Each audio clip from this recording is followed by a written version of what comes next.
Hi everyone, welcome to Camila Cava Food Photography Podcast, a place where I interview talents in food photography world to extract valuable lessons that will help you and myself grow as a food photographer. In this episode, I'm talking with a Romanian food writer and published author Irina Georgescu. Irina has recently published her passion project Carpathia, a book about Romanian cuisine, which she is so fascinated about. We spent a whole conversation digging into behind the scenes of this project that took her about 3 years from idea generation to actually having a book in stores. She walks us through from the beginning how it all started, to creating a business plan, finding an agent, and finally about the super exciting part for me, which is the behind the scenes of photography that took 5 days for the whole book, which required lots of organization. So let's dive into the conversation and hear more about this awesome project. Hi, Irina. How are you? Hi, I'm fine, thank you. How are you? I'm good. Thank you very much for joining me on this podcast. I'm very excited to speak to you. So, to begin, I would just love if you can introduce yourself for the listeners that might not know you to get to know you a little bit better. Yes, of course. Thank you for inviting me. Um, my name is Irina Georgescu, and I write about Romanian food. And I just published a book called Carpathia, Food from the Heart of Romania. Ooh. And yes, very, very exciting. And I don't think I would never have written this book or started to write about food if it wasn't for the fact that many years ago I moved to live in the UK. And I found that cooking Romanian food and cooking my Romanian dishes was a way to stay connected with my family and, with my mom, with my parents, Wow. and with my Mhm. traditions.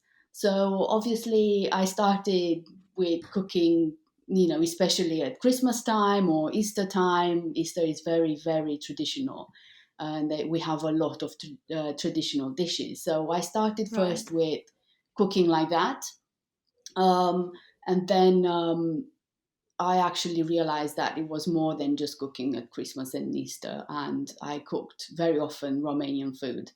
And the whole thing turned into something else. I started to talk about Romanian food, to tell people about the way we eat and our, ingredients and our dishes. And after that, after a while, I built a website Mhm. because I thought that I needed to document those and to even, to spread the word even more. So I built a website. I started to interact with people on social media, and I was surprised to see that people were interested in what I had to say, and in Romanian dishes. Mhm. Um, so um, so yes, this is how it all started, with Yeah. this writing about food and things. So this is who I am now. I talk Right. about food all the time. Wow. Uh-huh. And what does it entail being a food writer? How does it work?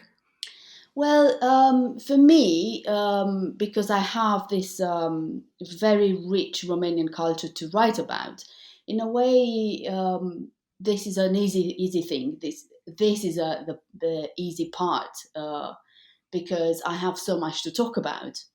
Um, Mhm. but there is also a lot of research. I obviously don't know everything about Romanian cuisine.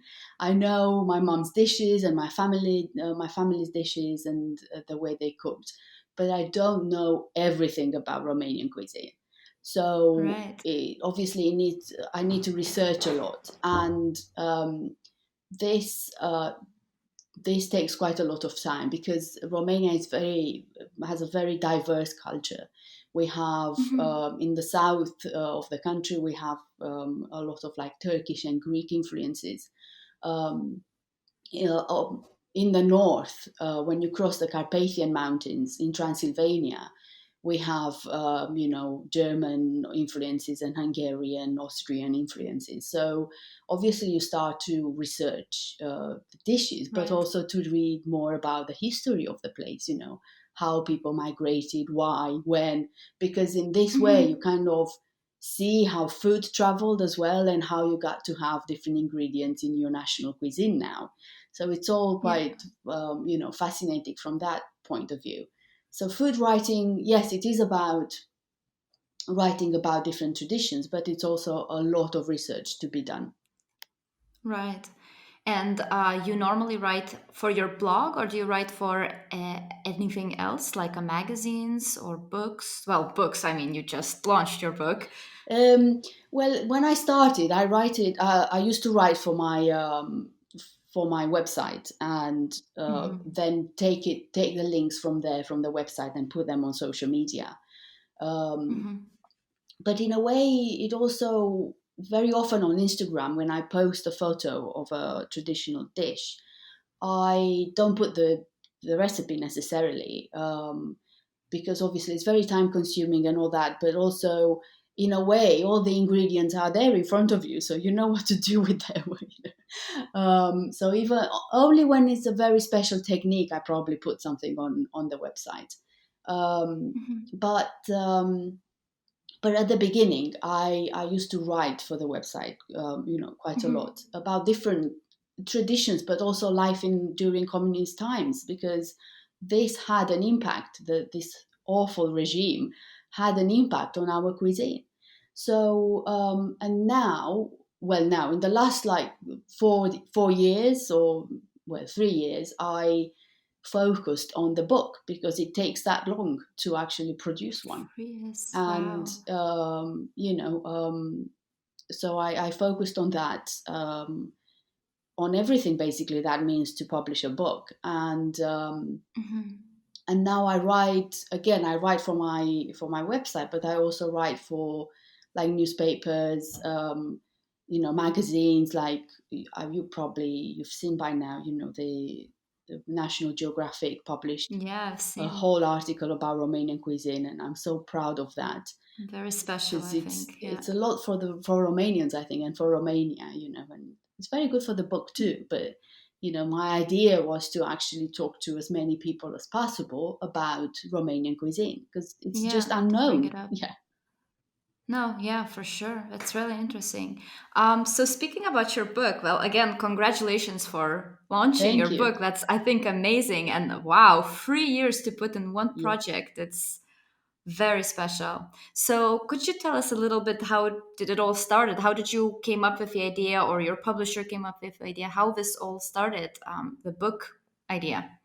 Um, yes, well, it started with basically me building my blog, and talking to people, and noticing that there was and there is still interest about Romanian cuisine.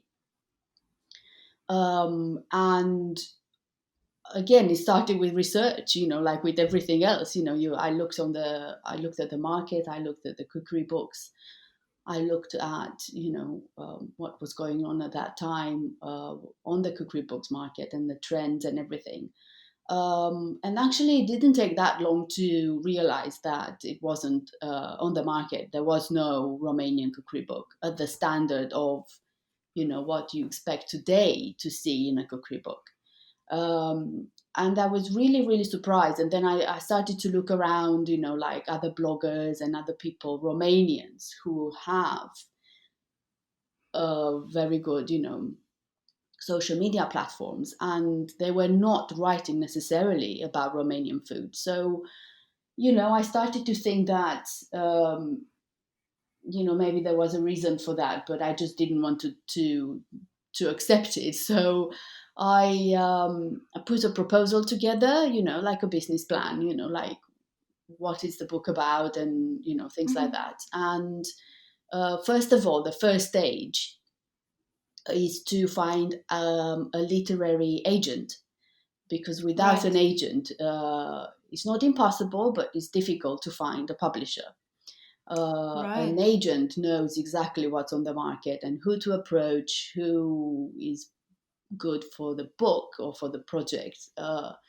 And very few publishers go directly to an author.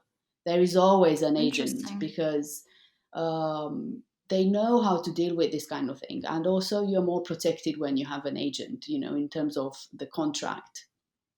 Mm-hmm. So it's all like that. So I found an agent. Yeah. uh, And how did you find an agent? I just emailed loads of agents. Yeah. I mean, it's a Nice. bit like, I think that I counted them because every email mattered. Again, every email was Uh-huh. research. I didn't just email every agent in the world. I just emailed No, of the course. ones who had some, interest in cooking and cookery books. So I think Nice. I like, if you like numbers, I think I sent 200 emails to 200 agents. And I Sick. probably got around 190 no's and Yeah, a that's how few it works. yes. and Yeah, but that's and how it works. yes, Amazing. and the idea is that the reason why I'm telling you this, the numbers, is that the idea is not to give up. If you have Mm. this goal to whatever, write a book or sell photos on Shutterstock or anything, it doesn't mean that if someone says no, it doesn't mean your project is not good. So Uh, uh it's disheartening when you get so many no's, but yeah. and it wasn't like a wave, because they kind of take around 3 months to reply. So you kind of get some days with a few no's, one days with loads, and you kind of, Uh, you go, oh yeah. God, is this good or not? But Goes heavy. so this is how I found an agent. We had a meeting. I decided that they were the good agents for me, because in a way it's like it's more than just business relationship. It's also friendship, because you go through a lot when you write a book, and you need to know that your agent is on your side. So you kind of Hmm. need to click, when you talk to someone. So I really like my guys, and Tessa and Tim, and we took it from there. I sent the we together we worked on the book proposal to be sent to publishers, and it was them who actually found the right publisher for the book. So Right. I didn't approach the publishers myself. So it was Hmm. them, and this is how it all started. After this, the book is part of a process.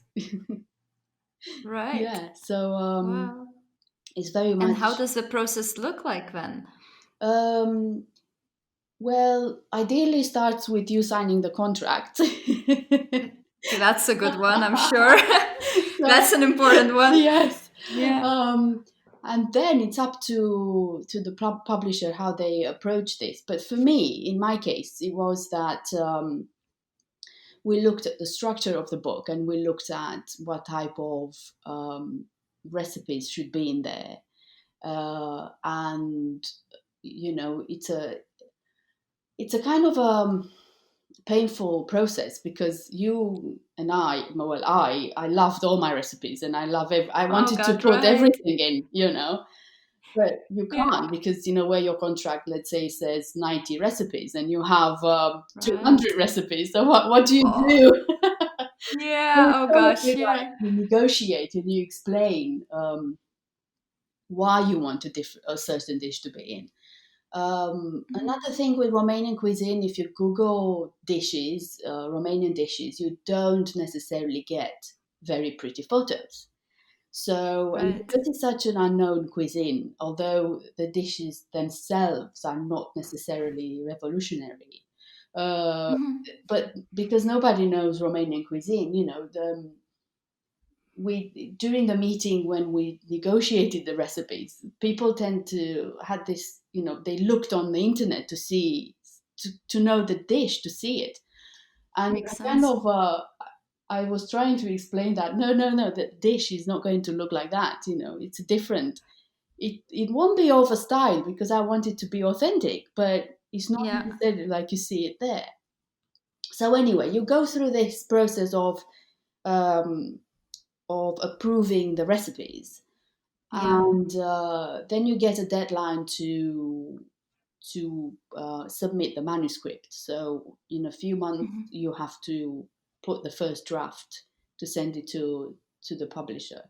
Without the pictures, right? Only the text then. The text, Only. Mm-hmm. because the photos were taken by a photographer from London. So I Mm-hmm. didn't do my photography, luckily. And so I didn't have to worry about that at all. So I send the text, and after that, you get deadlines for the photo shoot, Mm-hmm. because um, you depends on ingredients and stuff. If you need to have seasonal ingredients, then you will have Yeah. to shoot when the ingredients are in season. So Right. like I had to, if I worked with green walnuts, for instance, the season for green walnuts is always in like end of June. I can't do it in December because there are no green No. walnuts. But luckily I Right. did a jam, a confiture of green walnuts, so I had to make it beforehand, so I made it in June anyway, Haha. so that was good. Um, so yeah, so then you get the photo shoot, and in my case, instead of me going to London to a studio and work with an oven that I didn't know, and then for me it Mm-hmm. was daunting because it needs to look okay, and if the oven doesn't work the way Yeah. you expect it to work, then Yeah. it's a bit of a so I begged them to come to Wales and spend 5 days with me here at my Uh-huh. home, and this is what they did. So I had a photographer, his Nice. assistant, and the publisher here for 5 days, and we actually shot the whole book in 5 days, Wow. and it was, Sick in believe me, 5 days. yes. Oh, oh. So how many dishes a day then? Well, sometimes we did 18, which is quite a Oof. lot because, the standard is probably between 8 and 10. Mm-hmm. Um, but Wow. I It's, had to just be very organized, prep as much as I mm-hmm. could, and be very organized and decide. I made a schedule every day. I knew Mm-hmm. what I was going to photograph, obviously, and Mm-hmm. I had I had to put in, difficult dishes with less difficult dishes, and Mm-hmm. let's say sometimes do main dishes in the morning and then do jams and salads, in the afternoon, and Mm-hmm. let's say layer cakes that you actually need to layer a day or two ahead because they need to set. You do Mm-hmm. them in the afternoon because they are already made, So Right. um, it was, yes, I had to be very organized and create this plan because it would have been impossible for the publisher or the photographer to guess the amount of work I had to do for Right. each So dish. you build it all. So Uh-huh. it Makes was sense. it was just up to me how to create Mm-hmm. that. And basically for 5 days I didn't sleep at all. Haha. Because it was preparing the food all day, all night, wasn't it? Yes, because you prepare the food for the photo shoot, which let's say takes 8 hours or 9. Yeah. And then you need to prepare for the following day. And because it was just Mm-hmm. me, there was nobody to actually start preparing while I was doing the photo shoot. Mm-hmm. So obviously, after 5, 6 o'clock in the afternoon, I had to start preparing for the following day. Go to bed just for a few hours, wake up at 3 o'clock, and start doing all the Oh the gosh. breads and all that, so I can be okay at 8 o'clock Yeah. when the photographer was here. Yeah. Makes So by sense. Friday, I just couldn't speak Romanian or English or nothing. You Nothing. were I exhausted. couldn't No even way. pronounce my own name. I was just. It was Tough. a lot of work. But you made it all in time, so that's really nice. Yes, and it's also teamwork, and the fact that the photographer had some chefy background, so he knew something about cooking, and that helped me a lot. And we started the day by deciding the first 4 or 5 shots, Mm-hmm. and we had the props from a prop stylist. So the prop stylist, she was very good, Olivia. She just labeled every dish with the name of the recipe. So we Oh wow. knew that a certain plate and some, I don't know, chopping board was meant for certain recipes, Certain recipe, right? which helped a lot because we didn't start from zero, from nothing. We had an idea of what For each shot, yeah, right? even if we Right. made some changes, but Uh-huh. it wasn't like we changed everything. So that helped a lot to have the prop stylist. Sorry, I dropped my microphone. No worries. Yes, But then the prop stylist was also on a set, or was you or a photographer styling the shot itself? the prop stylist wasn't. She just sent the props. Props, interesting. Yes. So I had loads of boxes here, huge. The photographer went and picked them up, and then he drove here and just put them in the living room. Because the styling of the shot was done then by you or It the was photographer.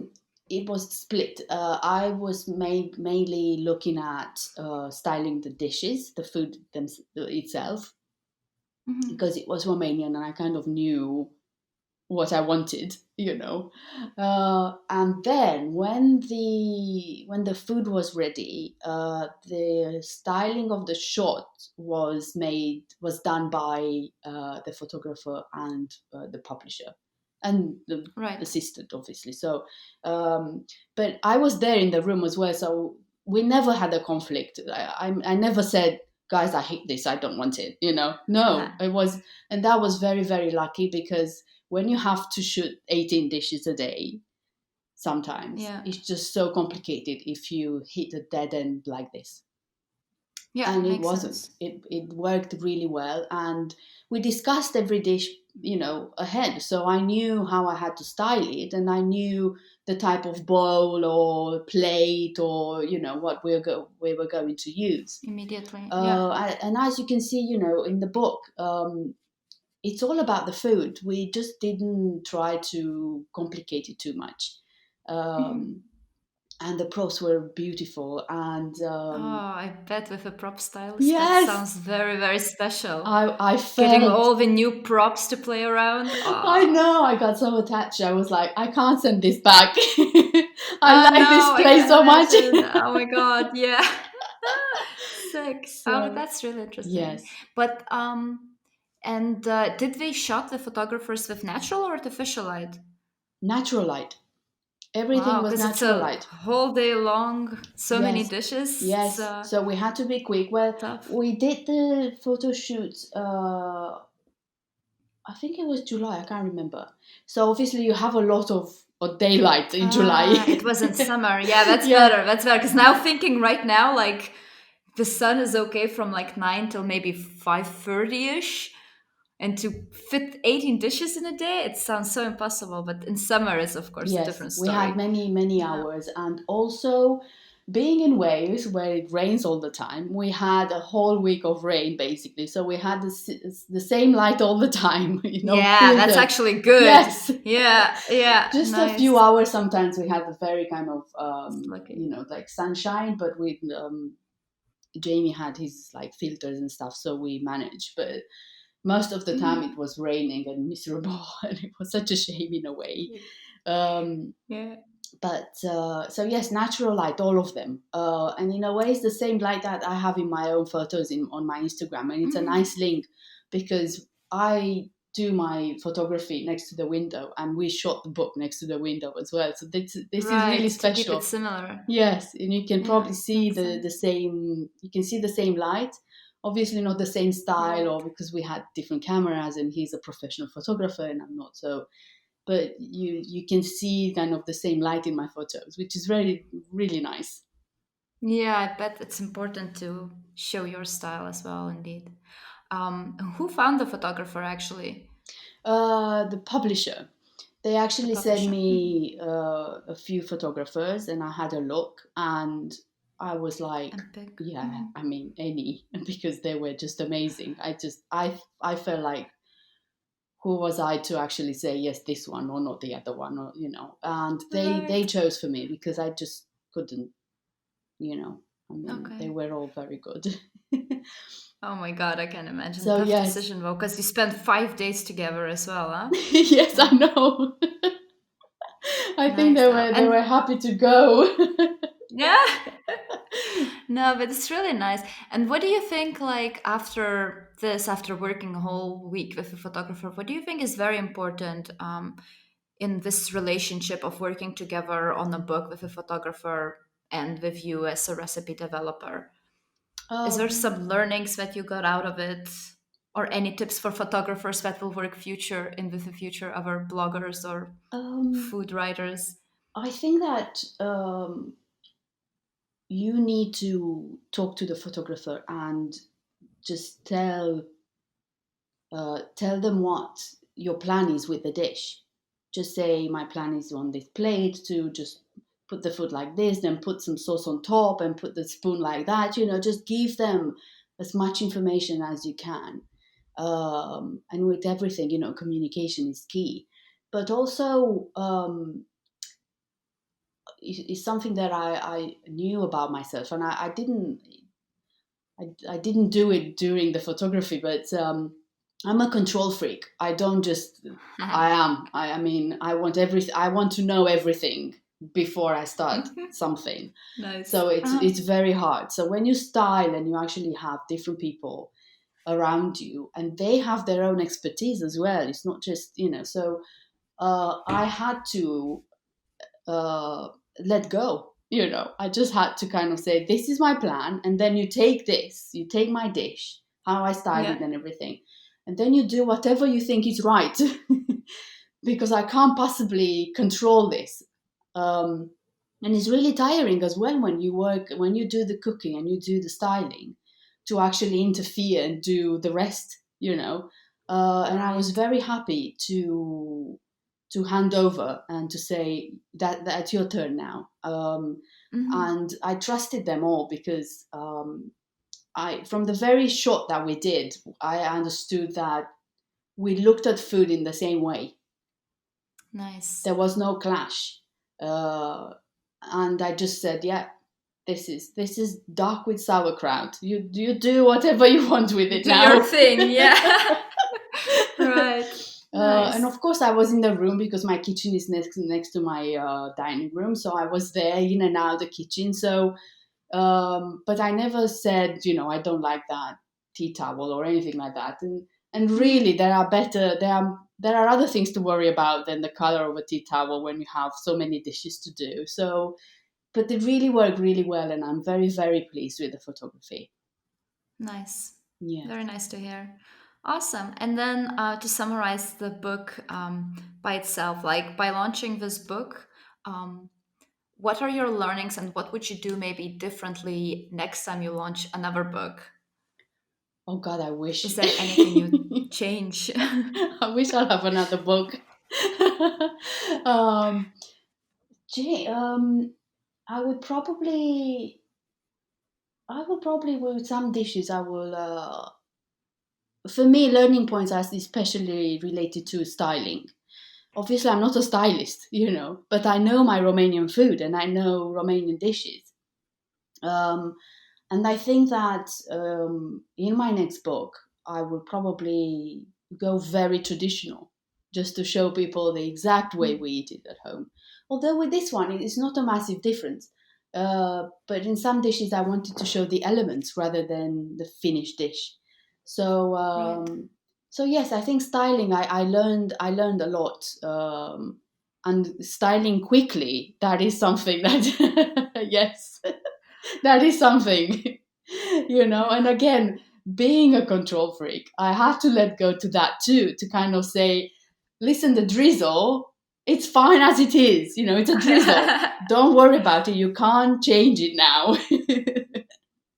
So, No, yeah. so there are tiny things like that. And yes, but I learned a lot about styling and I enjoyed it a lot, and I I loved it. So if it is to So if do there is another. another opportunity, you'll do again the book launch. Yes, well, I'll do if there is another opportunity to do another book, I will still do the styling, but I will not do the photography. So Ha, that's it. right.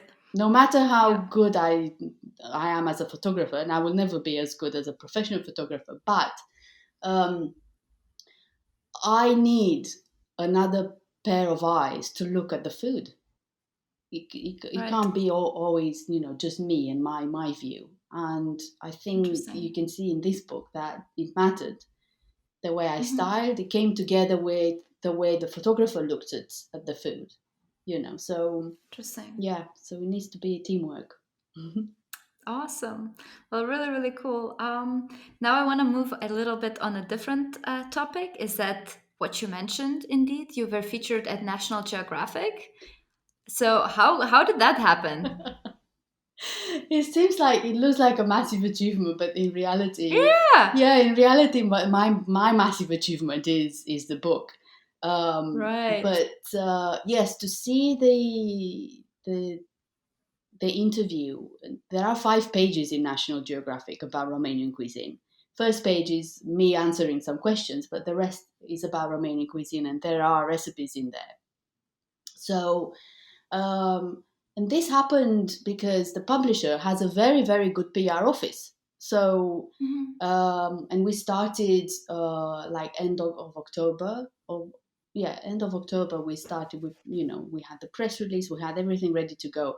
Mhm. Because magazines like that, like National Geographic, like Olive Magazine or Delicious Magazine, sometimes they work 4 or 6 months ahead. Oh wow. So not with everything, obviously, because they do so much seasonal work and stuff like that. But sometimes they have the main features, the main articles. They have them already like 4 6 months ahead. So when you know that your book is going to be launched in March, then you will start working on it in the previous year, the end of the previous year. Wow. So yes, the PR machine worked really well. And Mhm. in reality, I did the interview at the end of November. So I was like, I Whoa. want to see it. I want to see it now, but Yeah, yeah, yeah. Oh my no, it's God. in March. Sorry. Like, so it was publishers that are basically promoting your book that are promoting you in a way. They are promoting the book, first of all, but obviously they can't, But yeah, very often you promote the book, but you write a feature about, Romanian cuisine, the for author instance. also. Yeah. So it's not necessarily about the book in your feature, but it's mentioned at the end, it says, No, my yeah, of name. So, course. um, so it is in a way linked. So the publisher promotes both of us, basically, the book and Yeah. me. It's Yeah, of kind of course. No, really but odd that's really good. sometimes because, yeah, but I want to talk That's about great. Romanian cuisine and I want that to be the first thing people read about and stuff, and not my profile or anything like that. So that is important to me to talk about my Of country. course. But the higher reach, the more following you can find, the more people will hear about your story and obviously Romanian food. Yes, So that comes hand in hand in a way, I think. yes, hopefully, and Yeah. hopefully, yes, more people will hear about the book, and when they get the book, if they get the book, they will enjoy the recipes because it's Mhm. there are very homely dishes, like, very satisfying, and bold flavors and everything. So and I love baking, and I think people will notice that because there are some interesting breads in there, and also the desserts. I have some layer cakes, and so it's a bit for everyone in there, at every level. So Nice. yeah. I'm very curious about it now, really. Yeah. And I love your passion for it. I really do. I think it's very special. I should start making more Lithuanian food, probably. Yes, you Promote my should. cuisine. I don't dare though. These dishes are difficult. Oh, but I Well, should. practice. Yeah, that also makes Practice is sense. key Yeah. with everything, so that Ah, is. really special, I think. I love it. I love your passion about it. Thank you. Really nice. Um, okay, well, I have another question for you since you're super into food, obviously. I was wondering if you can recommend some of your favorite cooking books because now I'm stuck at home because of the corona crisis, unfortunately, and I'm looking for some new, nice books to read, and maybe Mm. you have some to recommend. Right.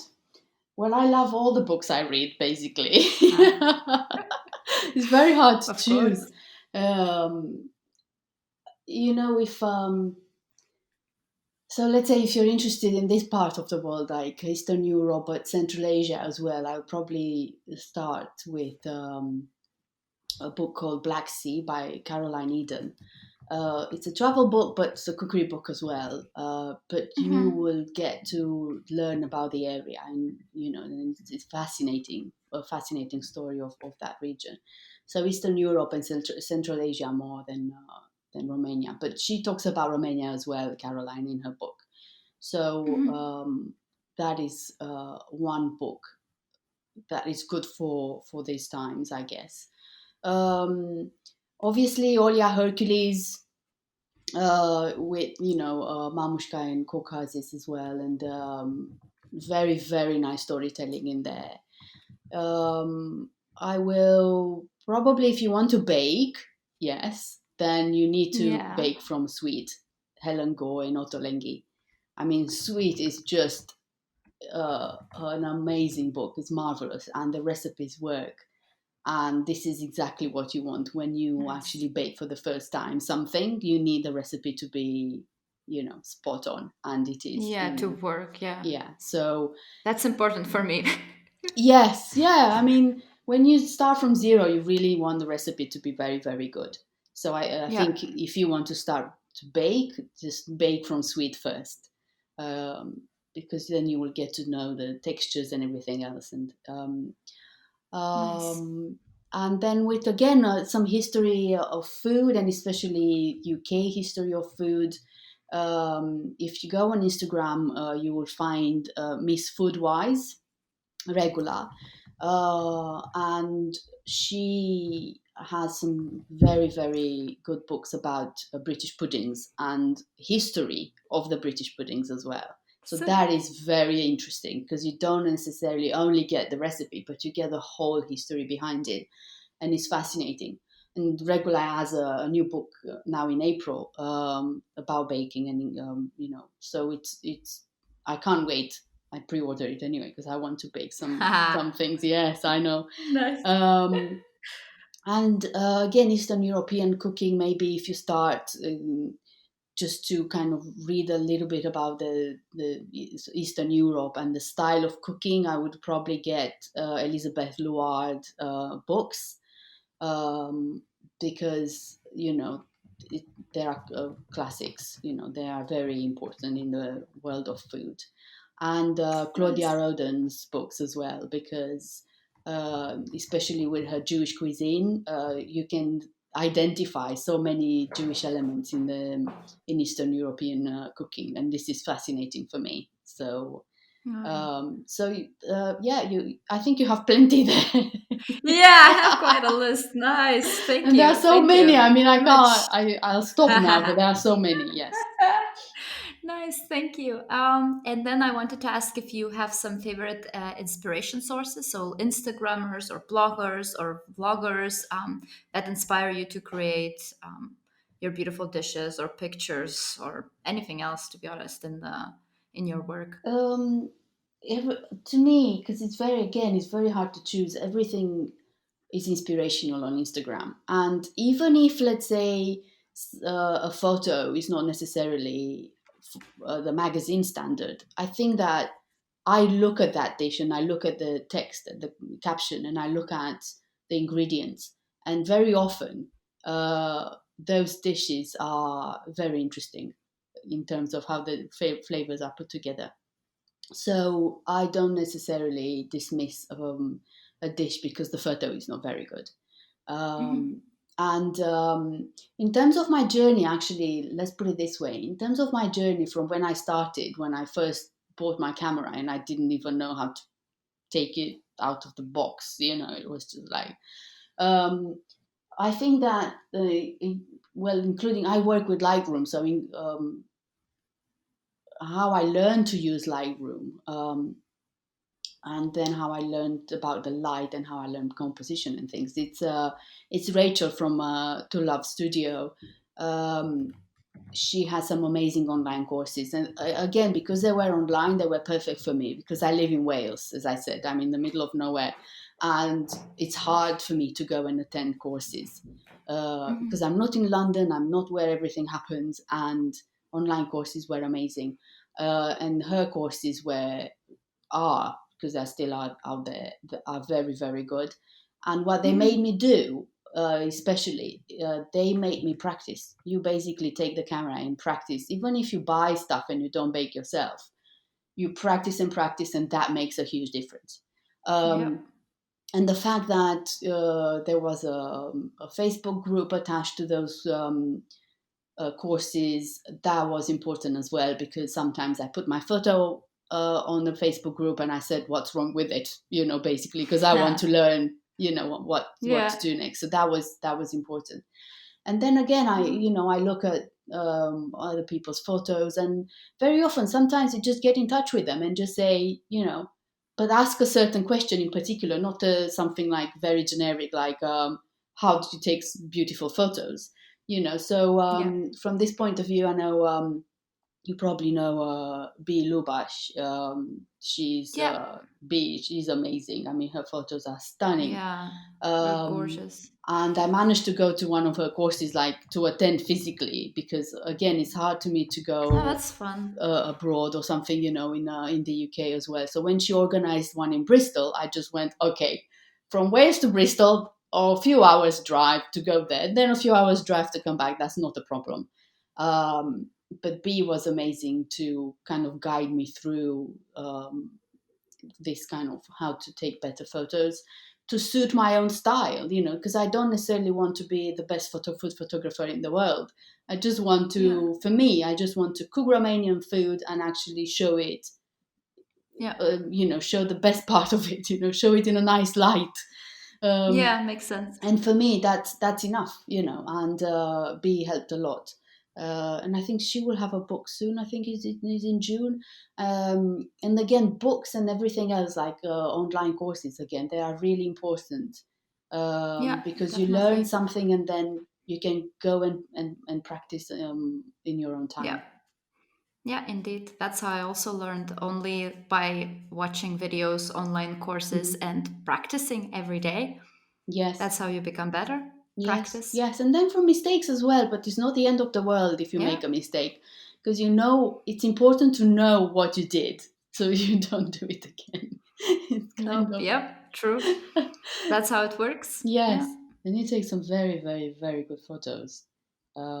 So it is possible. So just by learning online, yeah, Yeah, you definitely. have an Thank you. inspirational story as well. I should do a podcast with Thank you. you. Other way around. Ah. Yes. Well, thank you. Thank you very much. Okay, so the last question is basically, where can the listeners find you? Well, the easiest way I think is my website. It's my name, irinageorgescu.com. And from Mm-hmm. there, they can find my Instagram, they can find my Facebook or my Twitter. Um, so I'm on all of these platforms, although Nice. I am more active on Instagram, and my base is larger there on Instagram. It's again, it's something that you try, you start them all, and you see what works for you. So Yeah, yeah, me, for sure. yeah, Instagram and Twitter are really good.